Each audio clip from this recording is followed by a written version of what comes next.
तासाचं भाषण संपल्यानंतर शेवटच्या 5 मिनिटाला येऊन मला तेच प्रश्न विचारत होते ज्याचा मी हिशोब ऑलरेडी सगळ्या गावाला देऊन टाकला होता. पण जाणून बुजून तो माझा विरोधकांचा माणूस होता, तरी मी संयम ठेवून त्याला उत्तर देत होतो. असं असताना सुद्धा तो एका उत्तराचा बरोबर प्रश्न झाला की मुद्दाम दुसरे प्रश्न विचारायचा. त्याला त्याचे सख्खे भाऊ आडवत होते की तू असं करू नको. बाकीचे लोक त्याला समजवत होते. त्याला अक्षरशः त्याची पळताबळी थोडी झाली.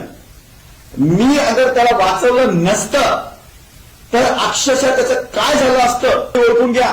55 मिनिटं ते 1 तास सगळं मी बोलल्यावर सगळं गाव खुश असताना तुम्ही नाहक ज्याच्या विपरीत घडलं, उलट मला काढता पाय नाही, जे माझ्या विरोधात बोलले ते परत सुटले गल्ल्यांमध्ये. बाकीच्या पत्रकार मित्रांना मी सांगतोय असं काही तुमच्याकडनं घडलेलं नाही, पण काही घडल्या त्या गोष्टी काही पत्रकारांच्या कडनं.